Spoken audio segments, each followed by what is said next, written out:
We're going to talk about the cricket batting technique. As compared to baseball, of course, you're using a flat bat, so you're looking at your body and your whole direction changing with the ball that you're hitting. It starts off taking a guard so you know where your stumps are behind you. Every time you play a shot, you know if the ball is going too far from you on the offside or on the leg side.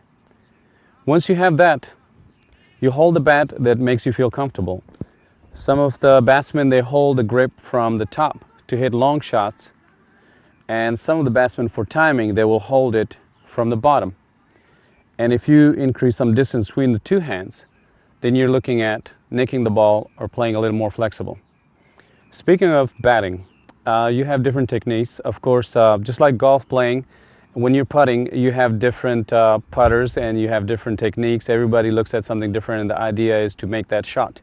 So in cricket, it's pretty much similar. You want to feel comfortable with your stance. You want to feel comfortable with your bat. The weight of the bat, it can come in different pounds.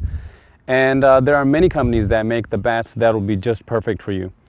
So once you have the right bat and you take your stance and the stumps are covered and you know exactly what's going on with the pitcher and everything, you will put your bat down so you know how far down it is, because of course when the ball comes at you, it's bouncing off the ground. So you have to have a sense of how far down you need to get down to hit the ball. You put the bat down on the ground and you keep your head still. And sometimes some of the batsmen, they will hold their bat up because that's just how they feel comfortable, because the ball can come and bounce as high as your shoulder, so you want to be ready for that. So whichever technique you want to take your stance at, what happens afterwards is pretty much similar, that all the players follow strictly. So let's say, for example, we take a stance to start batting. Your elbow needs to stick out because that gives you extra room to swing at the ball. There are many different shots that you can play, of course. We'll talk about that in a little bit. Once you have your bat down and the ball is right in front of you, which is called full length, and it will bounce right in front of you, you basically put your foot forward and put your bat down. That would be a defensive shot. Your bat is down, and instead of coming forward with your foot, you will stay where you're at and you will swing. And hopefully nobody will catch it and you'll cross the boundary and get good runs. So that's one of the forward shots. And of course, on the offside, you can cut the ball.